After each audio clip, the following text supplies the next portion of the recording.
wasiiro ka tirsan guddiga difaaca ee dowladda Puntland iyo saraakiil kale ayaa ciidankan iyo gaadiidkooda dagaalba ku soo dhaweeyay jiida hore ee gobolka Sool halkaasi oo ay ka socdaan diyaar garowgii ugu dambeeyay ee lagu xaqiijinayo xoreynta gobolka Sool ciidamadan oo hore ugu sugnaa degmada Xudun ee gobolka Sool iyo deegaamada hoos yimaada xildhibaan Kayse Cawil Cali oo kamid ah golaha wakiilada ee Puntland ayaa sheegay in ciidankani ay diyaar u yihiin ka qayb qaadashada xoreynta dalkooda kana u yimi inay xoreeyaan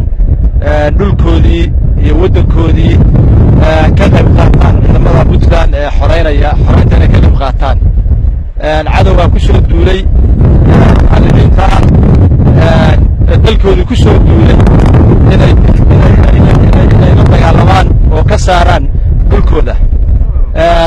waxaan rabaa inay iyagu yihiin kuwii xaqa ku taagnaa mujaahidiinta ahaa wadankooda inay u dhintaan xaqa ahayd kuwa ka soo horjeedaana inay yihiin kuwa dulmi laga keenay dad aanan lahayn dad aanay waxba wanaagin ku soo duulay wasiirka wasaaradda amniga ee dowladda Puntland oo gudoomiyaha guddiga difaaca ee Puntland Axmed Cabdullaahi Dawlad ayaa hadallo dardaaran iyo dhiirigelin isugu jira u jeediyay ciidanka iyo saraakiisha hogaaminaysay oo ka tirsan ciidamada kaydka kumaandooska ee Puntland isla markaana ku sugan gobolka Sool halka waxaynu isugu nimay inaynu la kulano ciidan ka soo ka yimi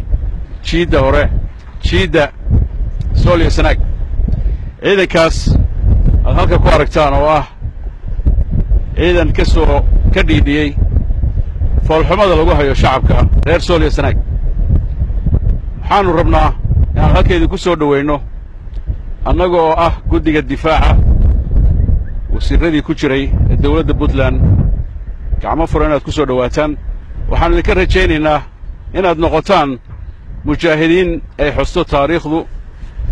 guul iyo gobanina u soo hooya shacabkooda iyo dhulkooda waan idinka rajaynaynaa insha Allahu ta'ala sida aad la socotaan gardar kuma socono inagu ma aha cidda wax gardaraysatay inaga ma aha walaayna soo doontay niman jeegaan la yiraahdo ina soo doontay jeegaantu malaha waxay yiraahdeen ingiriiskii waa waxay idin xarxariiqay waxaan rabnaa arrintaas hadday ingiriisiin hore sidii loo sheegay meelaha ingiriis joogo waa yaqaaniine dhulka dad baa leh ummad baa ilaahay ku abuuray dadkaas ummadda ilaahay ku abuurayna waa ummadda ka saaraysa cidii ku soo xadgudubta gaal iyo muslim ba ha noqdo qofka kugu soo gardarado oo gurigaaga kugu yimaada waa diiniyan inaad iska celisid waxaan rajaynaynaa inaad noqotaan kuwa geesiyiina taariikhduna xusto haddii alla idmo guul iyo gobonnimo dhammaanteen guushuna waa soo dhaqsanaysaa haddii la yiraahdo maxamed saciid qoslaaye Puntland TV Garowe.